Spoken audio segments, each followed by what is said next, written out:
Alright, I wanted to do a video about a question that I've been getting, and it's super short and sweet, but people just kind of don't know which direction to go with it, and that is, how cold can rabbits tolerate?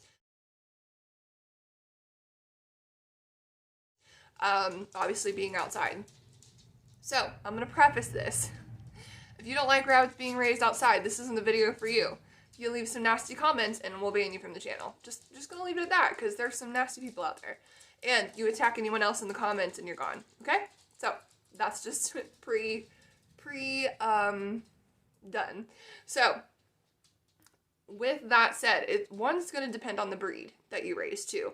I raise French Laps, which look like that. They are very large and chunky and can handle a lot. It's kind of the difference between a large, extremely furred, fluffy dog versus a Chihuahua or something like that that is small, doesn't have a lot of girth to it, very short fur, things like that. So obviously that's going to depend on the breed that you have. If you have something along the lines of what I do, I'm going to give you the recommendations of that, and then you can translate that to whatever breed you have, okay? First off, when it comes to the cold, it depends on how long it's going to be cold as well. Last night, literally, we had a degree in the low 20s, but it was just for one night for a couple of hours is when it got that cold. So they are learning to tolerate the winter. They've got thick fur. Their body is going to kick in and start getting extremely thick fur for this time of year and all of that. They are better off if I don't give them situations that fluctuate. If I, or go like, oh, that's really cold, things like that, and bring them into the sunroom where it's upwards of 50, well, that's going to confuse their body and not learn how to tolerate the cold very well. And for their health, when it comes to nasally, like congestion-y type stuff, or getting pneumonia, different things like that, or what's called sniffles for rabbits, that can also be an effect on it too, the humidity and the fluctuation of weather. Okay, so I'm going to stop there before I go down that rabbit hole. But keeping it consistent is better for them. In degree terms, if it's 20-ish for just one night, then it'll be alright. They'll be alright. You can do some of the tips that I give that we'll give you in a minute to help them stay warmer.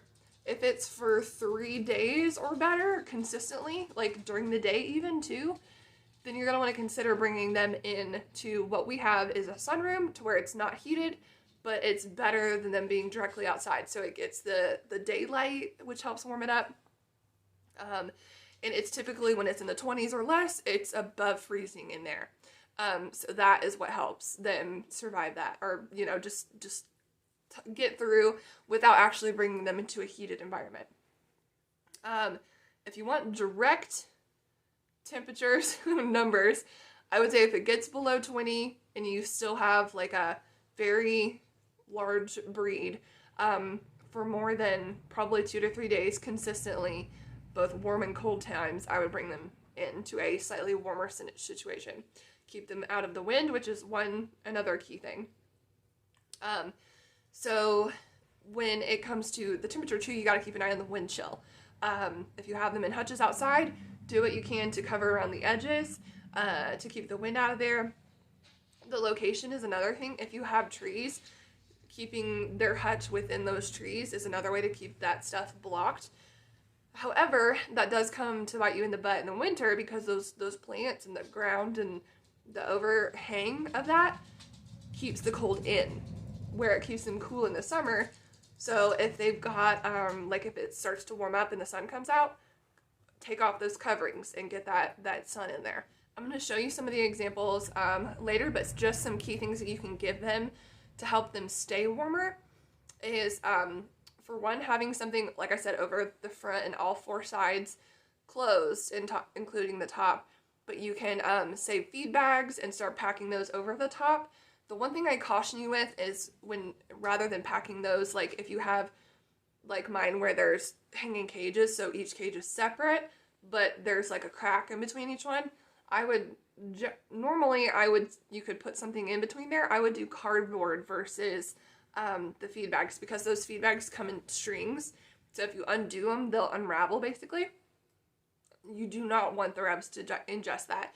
So, not paper towels, junk towels, like the ones you use personally, those strings are not good for them either. So if you have thick blankets or something like that that won't do that, if they tear at it, then that would be okay to pack it in between.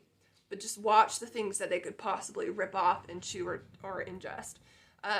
Like I said, cardboard is another one. You can also take the shipping boxes that are smaller and fill it with straw so they can sit in there and just kind of like a nest box like you would with a mama having babies.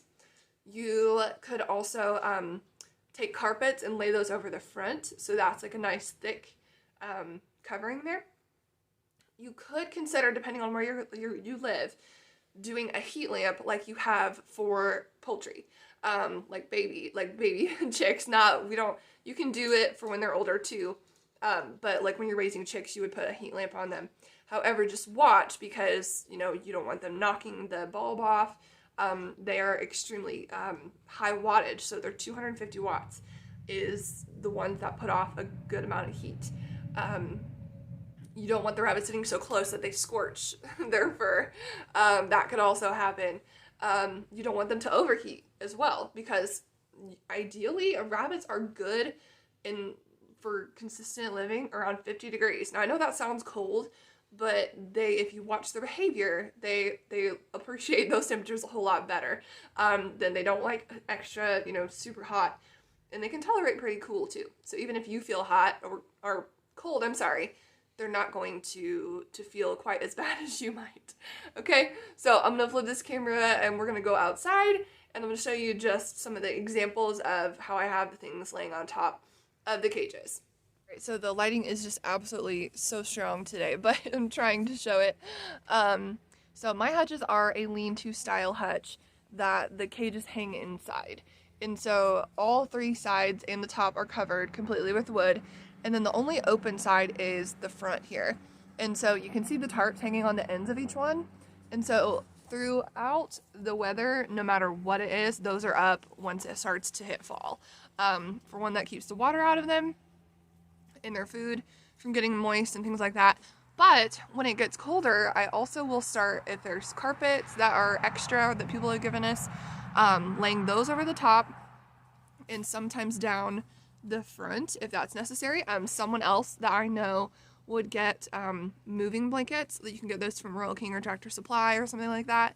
And I have also linked to those. Anything that I'm mentioning here that isn't also obviously used or something is linked down in the description. So the other thing that I will also do is start to save old feed bags and lay those over the top as well, in addition to putting the covering over the front. If it is getting even colder, but if it's getting lower to where I think that they need it, I'll move them inside and not worry about it. But if you have smaller rabbits that need the extra, I will save old shipping boxes and take all the tape off, obviously, unless it's flat. Not the tape that holds it together, but any flaps or anything. Take that off, but also fill it with straw, so they can basically have a nest box to sit in to be warmer. That is also helpful to keep them warm. One thing to really know is just that watching them is going to really help you understand you may feel cold, but they have a thick winter coat. And so when they've been, gradually introduced to it.